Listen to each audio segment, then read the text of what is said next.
Started. Hello, everyone. Welcome to another Northwest Michigan Watersheds Coalition webinar. I'm very excited to be joined today by Jacob Utrie from CD3 Systems to talk about building capacity to prevent aquatic invasive species in the Columbia River Basin.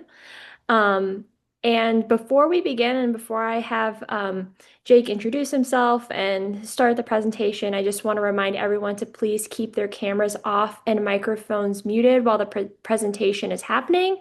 And then at the end, when it's time for questions, I will invite people to unmute themselves. But if you have any questions that come up while the presentation is going, please feel free to put them in the chat.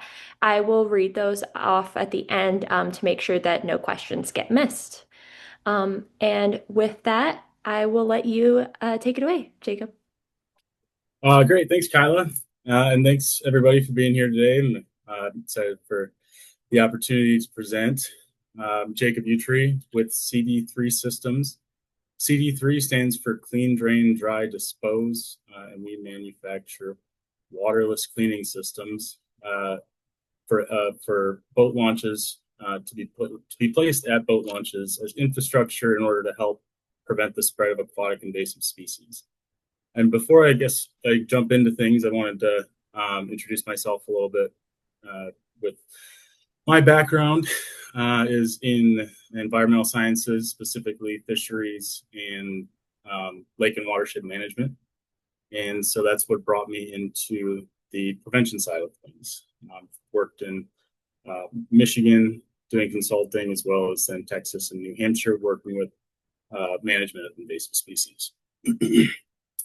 So for today's discussion, I wanted to talk about a project that we had worked on within the Columbia River Basin in the state of Washington in order to help add that preventative infrastructure for making sure that aquatic invasive species aren't being spread from one lake to the next. Oh, there we go. So a quick overview. We're talking about why we care about invasive species, the scale of what an invasion can be, what boaters need in order to help stop that spread, building capacity within your region, then discuss the Washington case study, and finally at the end I'll go over another quick project that we did in Minnesota that was similar in order to help prevent the spread of starry stonewort. Finally, at the end, conclusions and questions. So I think that we're all aware that invasive species are a problem in the U.S. They cost the U.S. over $146 billion per year.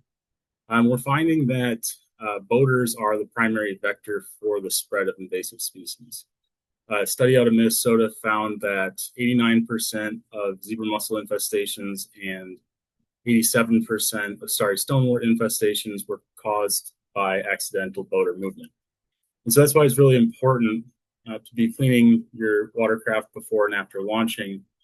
But the existing solutions for prevention are typically can be costly and difficult to scale. Things like hot water decon units and boat launch monitors that require staffing and labor costs.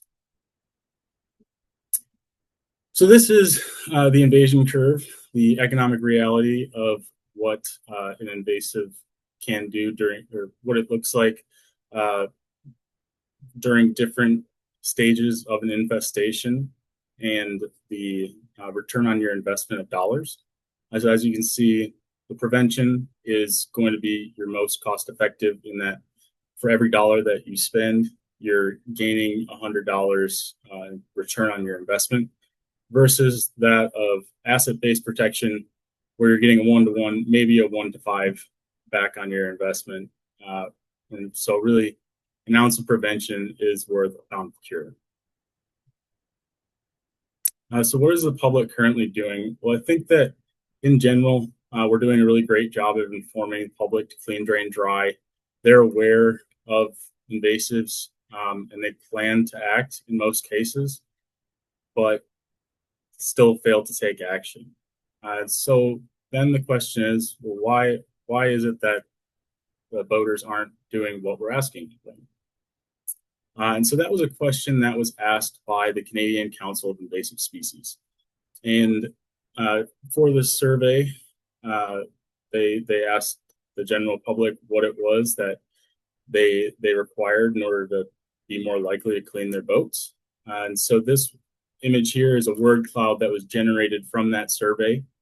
Obviously, you need a watercraft, time, but the most resounding answer was having equipment or a station at the boat launch in order to help them clean their watercraft. In other words, giving them the tools.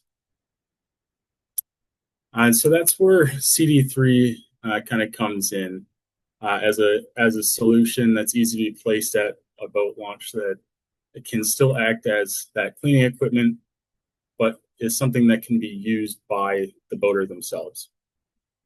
So first and foremost, we have an educational kiosk in the front of our equipment.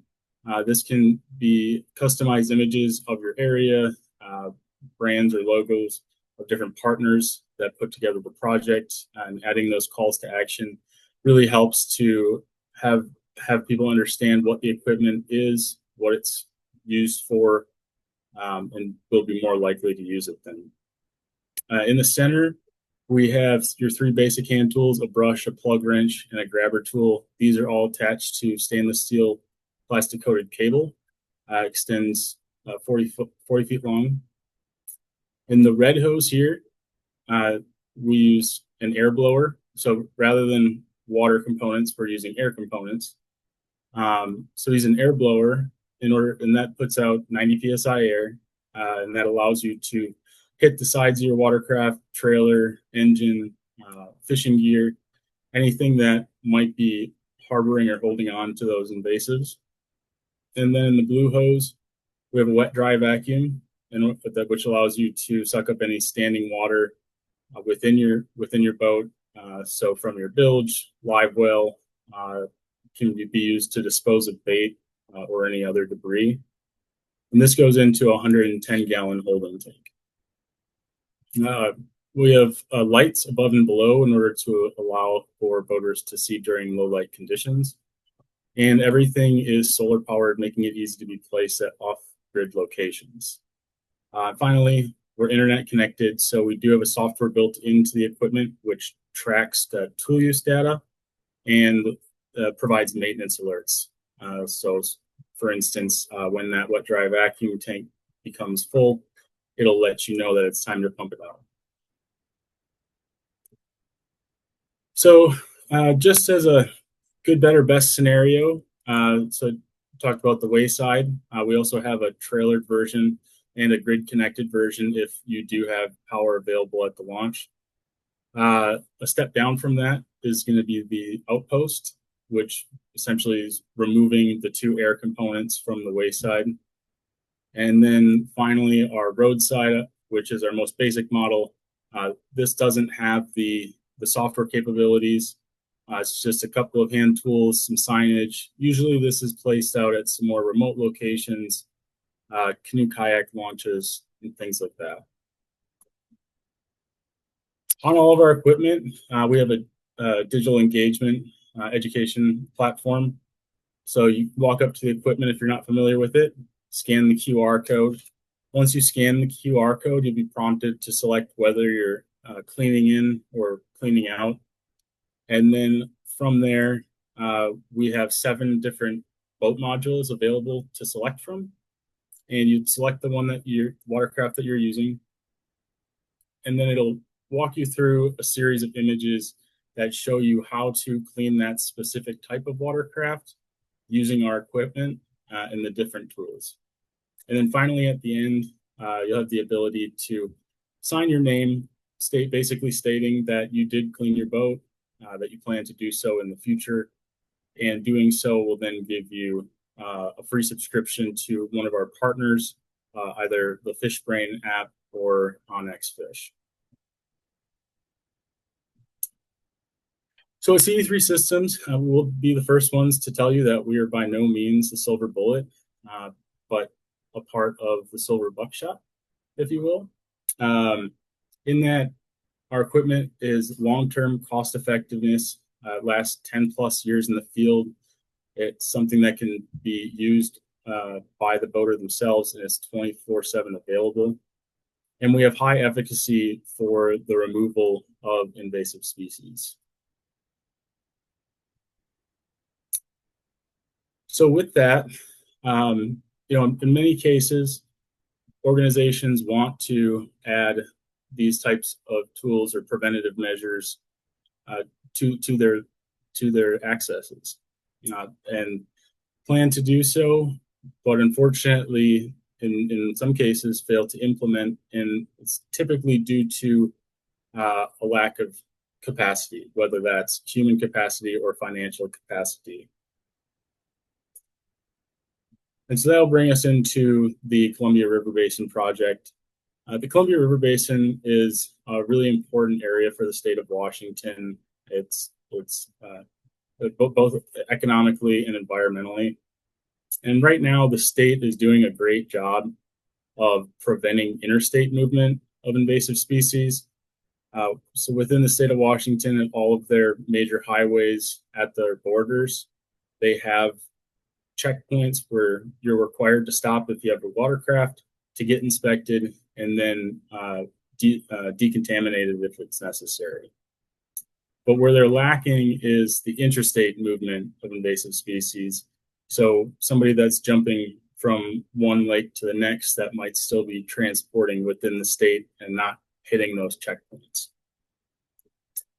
And unfortunately, they don't have the funds available to staff somebody at each of these launches.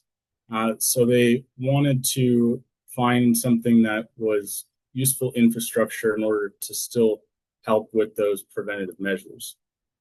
And so with that, they had partnered with Wildlife Forever. Wildlife Forever was then able to, they were able to help with writing the grant, doing site analysis, and ultimately submitting the grant application. And then we were brought in as that infrastructure piece. And ultimately then applying for those federal investment dollars in order to make this project happen. So before any prevention project goes on, really want to determine whether you have a shielding project or a containment project. So shielding would be aiming to protect the water body from a new invasion versus a containment strategy, which would mean a lake that might already have an infestation and you don't want it to leave that water body and spread to others. In some cases, you might have both. If the launch calls for it, you can set up either one unit at a site and have it as a clean in and clean out, or you may require two units at the ins and outs. So this is an example of what one of those major highway those checkpoints crossings look like. You can see that they're at all those major highway crossings. This photo is from Utah, but it's the best photo that we have, just to give you an example of what that looks like. But there's a lot of launches throughout the state that, again, don't necessarily hit these checkpoints as they're going from one place to the other. And so, as I mentioned, Wildlife Forever, they did the site analysis for many of the lakes that they were interested in adding this equipment to, and determined which ones were going to be the high priority, and then also how to best set up your access and where to place that piece of equipment in order to guide people to actually utilize it. And this is a really important piece of the puzzle. One of our partners had told us a story about how they had set up a power washing station at one of their launches and did a 2-year pilot study. And the launch that they did this at had a satellite parking lot across the street, and that's where this pressure washing system was placed. And over the course of 2 years, they had less than 10 total uses of the equipment, and it it was due to the fact that it was that one extra step to have to go across the street and do all that work again. So after you pull out the boat, typically, go over to the side, tie everything down, get ready for the road. Once you've done that, the last thing you want to do really is then go across the street, get out, clean everything, and do it all over again. So that's why I say it's really important to make sure that you're putting it in an area that's easy to see and it's easily accessible for the boater, typically a natural tie down spot or breakdown area. A great resource for setting up your launch, and one that I think is very underutilized, is the SOBA standards. This would be the state's organization of boating accesses. And they have a really great guide as far as how to set up your launch to provide that cleaning equipment and get people to use it. It's pretty straightforward. It's basically telling them what you're going to tell them. So right there at the front of the launch, having that sign that says you have that cleaning equipment available. At that staging area before launching, having that sign again, letting them know that it's there for them when they're ready to leave. And then after pulling out, more signage there with arrows and line delineation guiding those drivers over to that cleaning area. And then finally giving them the space to do it. And really, this is probably one of the more important things, as I think many of us know that not all drivers at launches are the best. So when you're out cleaning your watercraft, you want to make sure that it's in a safe area and that you're not going to have vehicles screaming by you. So just, again, kind of what that looks like, having that sign right out in front of the access. Ideally, if you could have brighter signage, that would be great.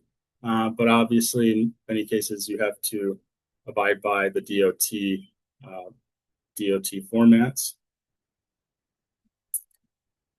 And then some of what that brighter signage does look like, placing it right there at that staging area. And again, as you're leaving the launch and having those arrows guiding boaters towards that cleaning area. And then finally having that space and that clean, drain, dry message.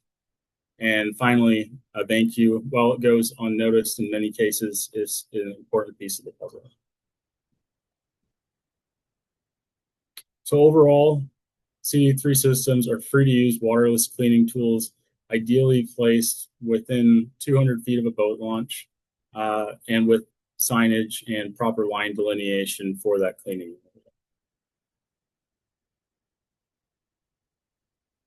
This is an example of the final project. So again, that signage that's out front of the boat launch, and then the clean, drain, dry messaging, and the same coloration and brand continuity throughout the unit itself, as well as that signage. One of the pieces for any project is going to be outreach and engagement, letting people know that cleaning equipment is there, so that they are expecting it when they go to the launch to begin with. If you have inspectors available, then it works great together. Having that inspector tell those drivers to utilize the cleaning equipment, whether that's before or after, depending on the situation. Having handouts, really helpful to give instructions and an easy way for people to understand what the equipment is. And then doing press releases and social media campaigns throughout the region gets that word out to the public. So what to expect at the access? Again, that education and engagement element. Tools do get used, and not everybody puts them back the way they're supposed to. So having somebody that can go check on the equipment every once in a while to make sure that those hoses are put back up and that those hand tools are ratcheted back in. That way it's cleaner for the next person, and then that next person is more likely to put it away the way that it should be so you don't have those tools hanging out, potentially get ripped off by a vehicle or a vehicle driving over it or getting hooked onto a boat or something along those lines. When those tools get used, obviously you're pulling off those invasives, weeds, other debris. It can get, especially at busier launches, can get piled up in front of the unit there. Having somebody to go clean it up, suck it up with the vacuum, dispose of it to make sure that it's, number one, not going to be tracked by another boat or go back into the water body. But then again, having it clean as somebody comes up to it, they're more likely to keep it clean on the next time. And finally, having that positive behavior change, that's really the goal, is to facilitate that longer term behavior change for boaters so that each and every time they're going to the access, they're thinking, all right, I should be cleaning before or I should be cleaning after, so that they know that they're not spreading something to the next lake. With our equipment, as I mentioned, we do have that software that tracks tool use data. So for when you go up to the equipment and you pull out one of the hand tools, that needs to be out for a total of 5 seconds and then put back in for a total of 5 seconds before it actually counts as a single tool use.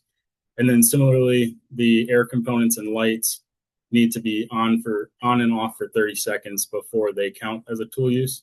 That way you don't have somebody going up there punching buttons and pulling on cords and you get 100 tool uses within a 5-minute period. Trying to get those conservative numbers so that you can utilize it for management strategies or different reports. Again, we have those maintenance alerts.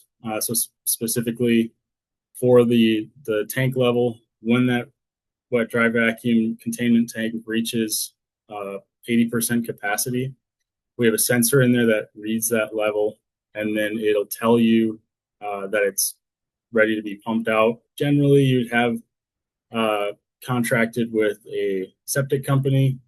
They would have a key, go out to the unit, pump it out. It's pretty easy. Then you don't have to be there at the launch maintaining it as much as other equipment might be. And this is what that software looks like. So when that data is collected, it gets pushed up to the cloud, and you'll have access to our website where it'll pull up all of these different data. Just kind of a dashboard view of the total tool uses for that particular unit. Breaks it down into charts for you and in Excel spreadsheets, breaking it down by year, month, percent that specific tool was used in total. It really helps for showing how effective these tools can be.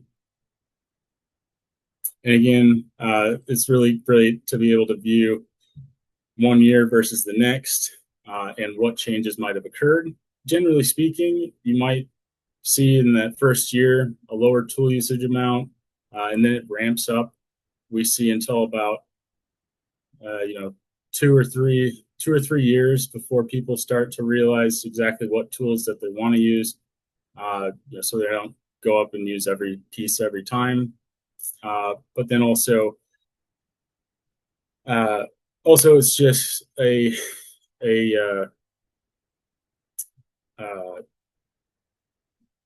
lost my train of thought there. Yeah. Anyways, so you might be, so after those 3 years, you may not necessarily need that data as much, or may not be as useful. And if that's the case, then you can turn off the software at any time, and the equipment will act as it's supposed to. So the results from this project, we reviewed a total of 55 accesses, had 20 site improvements where 18 of those sites had CD3 stations or CD3 systems installed. In total, we had brought in over $400,000 of federal funding to the region. And in that first year, we saw over 30,000 preventative actions taken.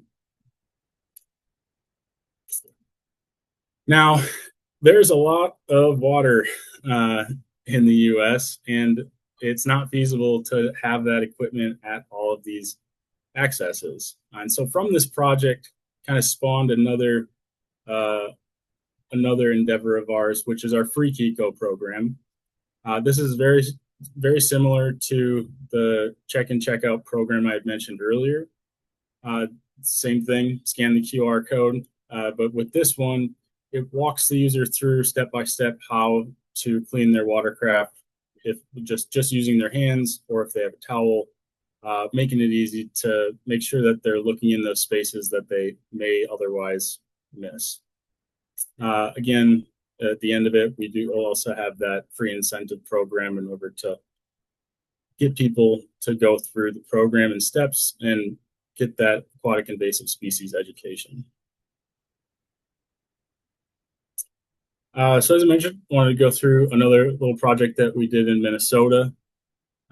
This was a containment project, the Stop Starry Stonewort Initiative.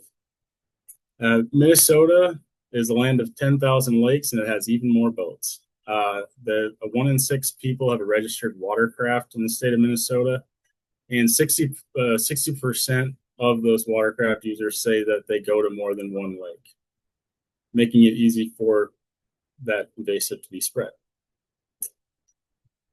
And the major concern for them was starry stonewort. And this is a super spreader. I'm sure that many of you are familiar with it there in Michigan. I know I dealt with it a lot when I was working there, but it is a macroalgae. It spreads through fragmentation and these star-shaped bubbles that you see in this image. And it very quickly can spread throughout a lake, especially that near shore area, and even breaking off and floating into that the middle sections of the lake. So it can impede both that near shore habitat as well as the recreational use for boaters. And this was an issue for the state of Minnesota. Minnesota has a boating industry that brings in over $5.5 billion per year, creates 28,000 jobs, but the cost of managing starry stonewort can be pretty high. Lake Coronis was the first confirmed infestation within Minnesota, and they're now spending over $200,000 annually in order to manage this species. And so it can really impact the area economically and also the lake ecology significantly. And so I guess I've been talking long enough, and we have created a really great short documentary film that goes over this entire project. So I wanted to play that for you quick. It's about eight or 9 minutes long. So I'll jump into that and go from there.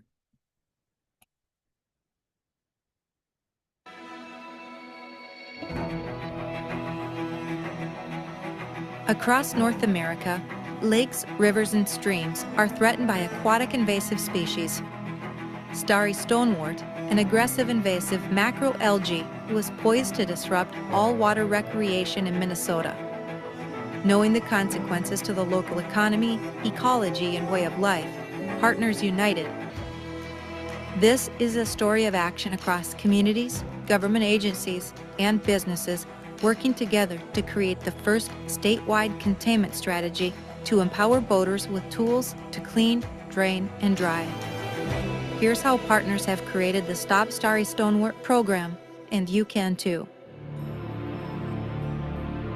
Starry stonewort is a macroalgae. It's free-floating in a lake and is inadvertently moved around by boaters. The challenge we had was that it was brought into Minnesota through Lake St. Clair in Detroit and moved around Lake Michigan into Wisconsin, and then first emerged in 2014 in Lake Coronis.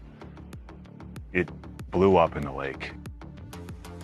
Starry stonewort has the ability to reduce the water recreational value of the entire water body, not just the shoreline, but the outer areas, because it's a free-floating algae. This decreases the value of the property and inhibits people to be able to do the normal water recreation they do every day. Starry stonewort is a super spreader. It has the ability to spread through a very small bulbule, and once it gets established in a lake, it's very difficult to remove. Starry stonewort was a large problem in the state of Minnesota because it was already infested in 20 water bodies. This is a difficult scale across 6 counties to address. My name is Jeff Forster, and I'm Executive Director of Minnesota Lakes and Rivers Advocates. And our process began before we started the Stop Starry program with kind of trying to build consensus around what prevention meant. Bringing community together, county AIS coordinators, DNR, Leech Lake Band of Ojibwa is engaged, different lake association organizations are engaged. And so the process of the organization, the civic organizing pilot that we've been doing around starry stonewort is to bring in these groups that have a stake in starry stonewort. We began working with partners, and our idea was to put boat cleaning equipment at the exits of lakes that had starry stonewort. The LCCMR, the Environment and Natural Resources Trust Fund, which funded the Stop Starry program, was on our ballot measure last year, and it got 77% approval across the state, every county in the state. It's a bipartisan issue, and we build coalitions around protecting water. We chose CD3 stations for the Stop Starry project because it had the wet dry vac and the high pressure air hose specifically to deal with starry stonewort. So you're fishing, let's say, or you bring in your anchor and you pull up some starry stonewort. If you just have a grabber tool, well, you can't really remove bulbules. They're tiny. You can't grab that with a grabber. You need that wet dry vac. You need the high pressure air hose to blow things off underneath. The machines have the tools that are specifically designed to address our species of concern, which was starry stonewort. So with CD3 systems, we empower the public to take the actions of clean, drain, dry, and dispose. The equipment is self-service, waterless, and can be installed at many different access sites. The unit over my shoulder is a wayside solar trailer unit, field deployable, trailerable for any location you have. This also gets mounted on a precast concrete base. Waterless systems are designed to be deployed anywhere. You don't need water, you don't need power. The units are solar powered. We've got batteries within the equipment to hold the power, and it has the ability to service around 200 boats before needing sunlight again.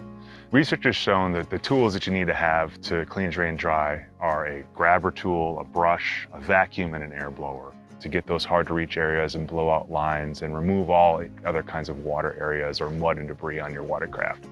CD3 systems have a vacuum system with 25 feet of hose. It's push button operated and stays on for 2 minutes. The vacuum system allows for you to remove any mud, debris, water. One of the most used tools is the plug wrench. People leave home and they can't get their plug out, so they can't drain their water.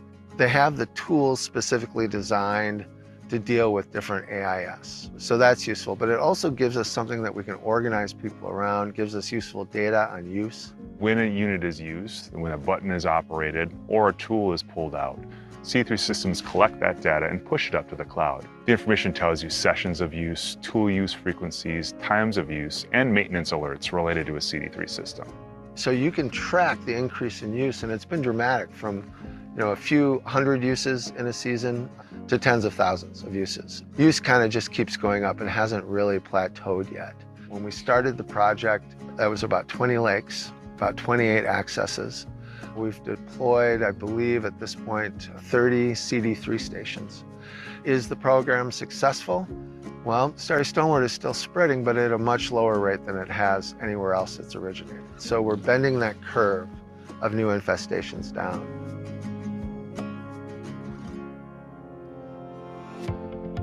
Itasca County, we're blessed in many different ways. We have 2,900 square miles, 1,100 lakes. Trailered boat launches, we have about 196. It's a lot of territory.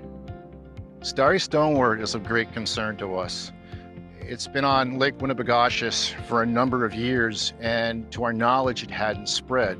Until just last year, it spread to this lake here, Pekegama. We need to be where the people are, but we'll never have enough inspectors to do that. There's 7 landings on Pekegama. We can't possibly cover them all. Personnel costs are prohibitively expensive. The best tool we have is the CD3 system. It's there 24 hours a day. It doesn't need monitoring by personnel. We have telemetry, so we know what's going on there. The combination of the compressed air in conjunction with having a wet-dry vac and having tools that enable you to reach effectively underneath the boat. Not to even mention the lighting that's there, so there's a lot of night fishing going on. CD3 systems are the best, most cost-effective way of having a waterless system at your landings. We found that if you give people the right tools and let them know how to use them, it's a great combination. The cost implications, spending public dollars, you want to be efficient. The CD3 station is significant upfront cost, but it's there 24/7. Once you've made the investment in the machine, they last 10 plus years. So you start to amortize that over the years, and it ends up being a cost-effective solution. And it's very popular with people. I get calls all the time of people wanting to know, why don't you put one at our lake? And so I wish we had more. The vision for this is to have future generations have open access to lakes, rivers, and streams. We are not the solution for everything, but we're going to prevent the spread of aquatic invasive species so lakes can stay pristine, nature can do its job, and we can enjoy and recreate the way we do today.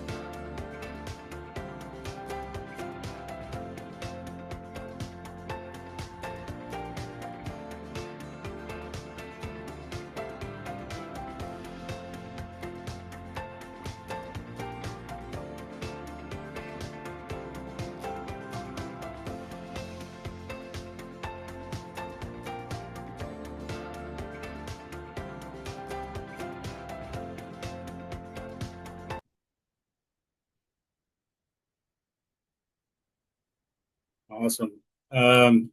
Yeah, so I guess just as a summary there, the Minnesota Lakes and Rivers Advocates, they had lobbied for the state's lottery funds in order to be put towards aquatic invasive species. Then, we were obviously brought in as the infrastructure piece for that. It did take a lot of different partnerships in order to get this project done, including state DNR, federal agencies, local municipalities, and tribes.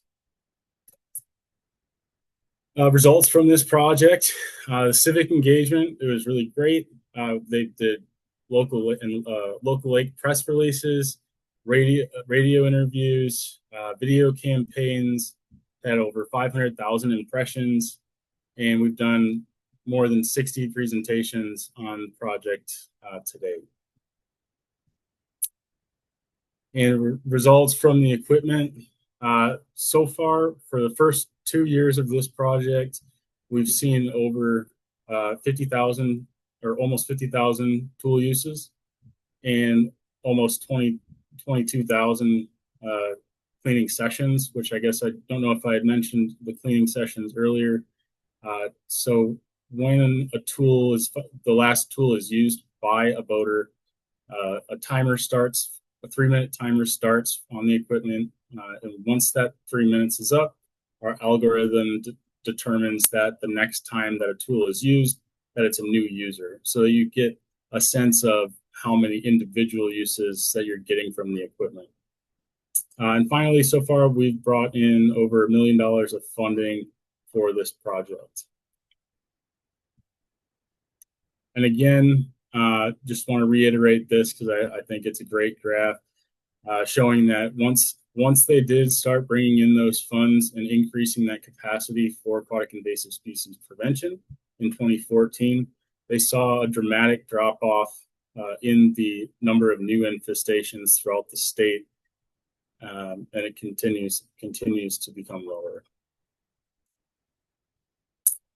So as far as conclusions, aquatic invasive species prevention is key. The top reason that boaters don't act is due to a lack of tools at the boat launch. Building partnerships is building capacity within your region. Prioritizing your accesses and using those assets is like the SOBR standards, and integrating that into your plans is extremely important for any of these projects. And finally, executing these plans, and most importantly, educating the public in order to facilitate that longer term behavior change. And so with that, thank you very much for your time, and I'll be happy to take any questions. Thank you so much, Jake. That was so great. I'm sure lots of people have questions, so people feel free to unmute, turn on your camera, and ask away.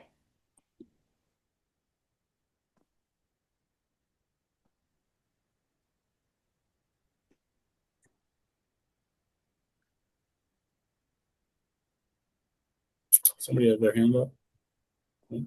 Yeah, a question. What are the general cost of the 3 different stations? Just ballpark. Sure. So ballpark, the wayside is about 43,000. The outpost is 22,000, and the roadside is about 4,000. And then annual maintenance?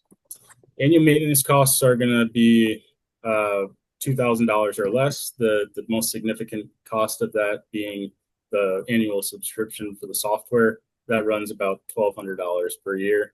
Other maintenance costs would be pumping out the tank for the wet dry vacuum. Usually need to do that 2 to 3 times per year, and that runs about $75 a pump out, depending on where you're at. And then the only other cost for maintenance would be if a tool does need to be replaced, replacing the tools as needed. Maybe every other year you might need to have a hose replaced or a tool that's broken, need to replace. So. And folks in our area, just so you know, the Lake Leelanau Lake Association has a CD3 system, one of the wayside units, and they have volunteers who do a lot of their maintenance for them. So they've built a really good photo guide on like how to do some just general maintenance checks to extend life. And from their experience, I mean, they have their CD3 station placed at a location that's not super busy. And they usually only need to pump the tank once a year. So that might help give a better ballpark for our region specifically. Yeah, thanks for adding that. Jake, what was the capacity of the tank for pumping? The tank itself is 110 gallons. Usually, if we estimate about 700 to 800 boats going through and using the equipment before it needs to be pumped out. A lot of the times, even less. Sometimes with our partners in the southern states, because they're so hot all the time, we see a lot of evaporation from those tanks, and so they'll sometimes go a couple of years before they need to pump it out. It's just weed debris that desiccates within the equipment. Seems to me that there's going to be sometimes a fair amount of solids as well as the liquids getting sucked up there. And does the septic company get the solids too out of that tank? Yep. Yeah, they take care of it all, put it into their tank wagon, and then they take it to have be properly disposed of, so it's not going to be spreading to another area.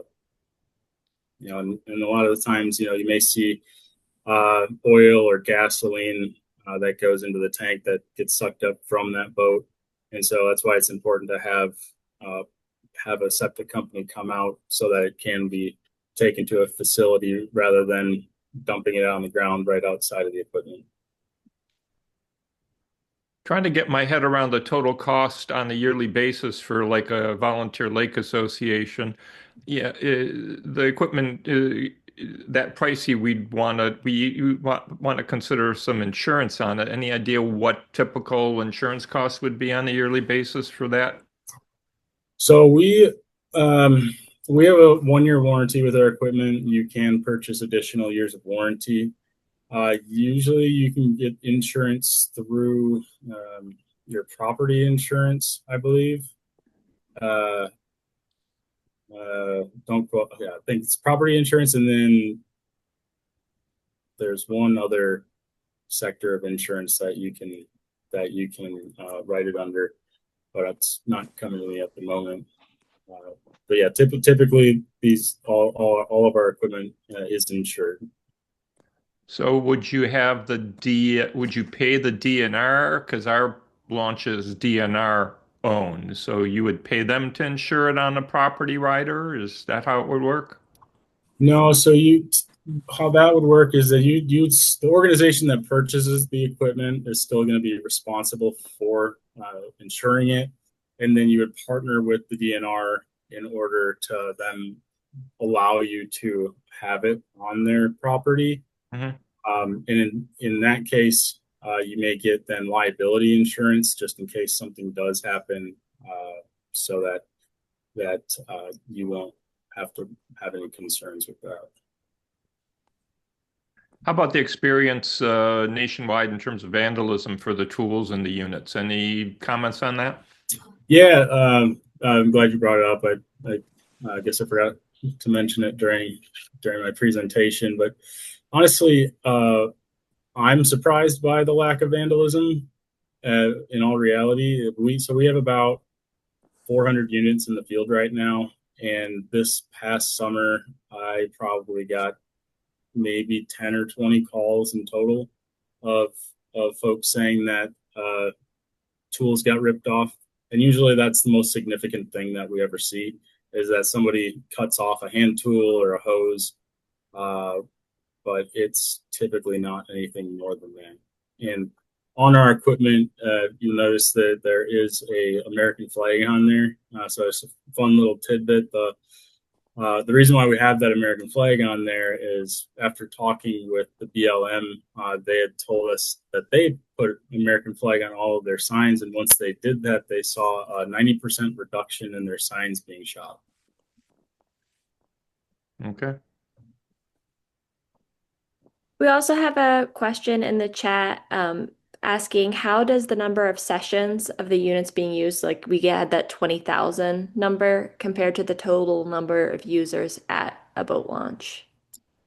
Yeah, that's a great question, and one that is difficult to answer, really. We don't have a great way of being able to track how many people are actually going through the launch at this time. We're working on setting up some sort of a camera system that will be able to do that. If the organization has a camera at their access, like for example, an eyelid camera, or even setting up trail cams, then they can get a better idea of it through that. However, with our personal data, we just don't have that information. I will say though, when a CD3, so during our pilot, the first year that we had put CD3s out, we did find that with proper signage, line delineation, and having that area for people to utilize it, 9 out of 10 boats did stop at a CD3 system. That doesn't necessarily mean that all of those boats utilize the tools, but at least they're in front of the equipment, they're getting that invasive species education, and then in hopes that the next time they realize what it's for, and it'll be more likely to use it. Jake, how much direct sunlight do the solar panels need? You know, a lot of boat launches on smaller lakes, and ours being one of them, are kind of like holes in the forest canopy. And so I'm trying to get my head around that in terms of the operation of the system. Yeah, it's the solar panels are radiant, so you'd be able to take in solar even if it's covered by some shade. You really don't, as long as it's not directly underneath a tree, you're gonna ultimately be okay if it gets, even if it's in an area where for half of the day it might be covered with shade, you're still getting enough of a charge there in order to keep those batteries and the equipment charged. There's two 12 volt AGM batteries within the equipment. So they don't need to be trickle charged or anything during the winters either. They can just be left in the equipment. But then once they have a full charge, they will last for 8 to 9 hours of continuous usage. And so that's about anywhere between 75 and 150 boats going through before it would need to be charged again. And the batteries will last how long? On average, the batteries last 5+ years. I've been with the company 3 years now, and I can only think of maybe 5 units where we've had to replace the batteries on them so far. And our oldest units in the field are 8 years. So really, the batteries are pretty hardy.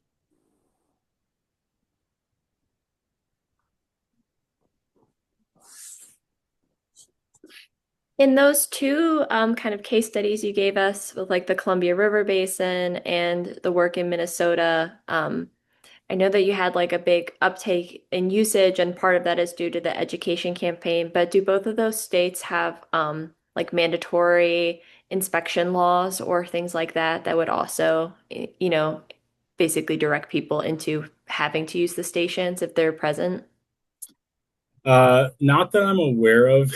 I mean, it could be that in certain counties that you might see certain ordinances that are in place. For example, here in Wisconsin, we have a few counties in our northwestern portion of the state that they do require you to stop and use cleaning equipment at the launch if it's available. But as far as Minnesota and Washington go, Minnesota doesn't have anything like that I'm aware of. And the only thing in Washington would be is that if you're passing one of those checkpoints that you're required to stop at it. And then this, Hugh, a question on if you order one, delivery time and then installation time, depending on the 3 different stations. So obviously the little one's pretty quick. Yeah. Honestly, they're all pretty quick. The roadside, as far as lead time, is definitely the fastest. On average, the others are about 4 to 6 weeks for a lead time. And then once it's ready to ship, we put it on a truck and trailer. We'll ask that you have some sort of equipment to be able to take it off of that truck and trailer and place it in the location.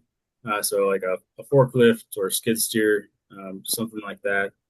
And then once it's off and in the spot that you want it to be, it's as simple as turning it on and it's ready to go. So it's very simple as far as startup. I was going to mention too, with the Lake Leelanau Lake Association, they've moved their wayside twice. So they can also speak to transporting it and moving it a little bit. Yeah. Also, quick question, Jake, too, on that note, for a lake association that may want to customize some of the images that go on, like we saw the kind of matching blue in the Columbia River Basin project, how much does that add to the, time for delivery and stuff? I know that it'll depend on getting files and things like that, but it doesn't change it too much. That is one of the pieces that holds up the process the most, honestly, just because it takes time to get, determine what you want and get those approvals within the organization. But we have standard templates that we send you once you order the equipment. So it's all laid out pretty easily and straightforward for everybody to be able to just throw in those images, and then we'll print them off and have it wrapped.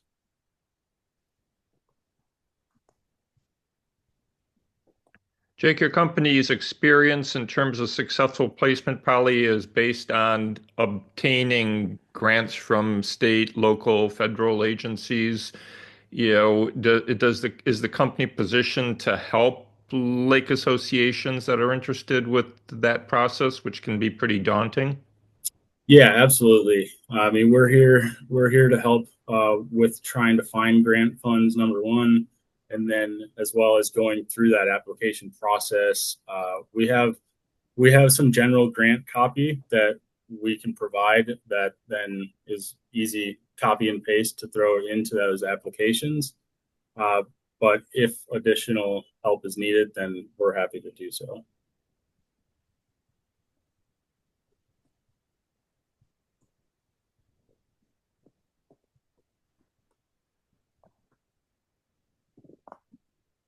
any other questions? Good to hear. Thank you very much. Thank you. appreciate your time and thank you for the questions. One other quick thing, comparing the high pressure system, water system versus the waterless in terms of efficacy for prevention of AIS, spread on the upside coming into the lake. Do you have some literature that, there's been lots of discussions at county as well as township as well as our local level in terms of what you can do, and that may be useful to present things to different organizations. Sure. Yeah. Be happy to send that out. We have a one pager of just different third party research papers that go into the different types of prevention equipment.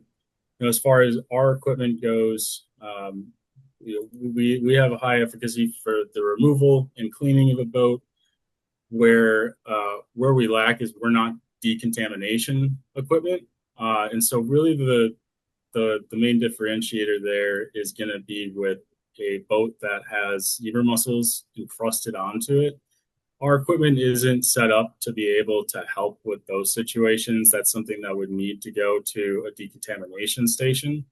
But where we do help with those preventative measures is specifically with zebra mussels then is for those veligers that you may not necessarily see that are in your live well, that are in your village water, and making sure that the weekend warrior isn't necessarily going to be dumping their water from one lake to the next. Any reported injuries from the high pressure air? No. So the high pressure air is the highest that it can be without needing safety equipment.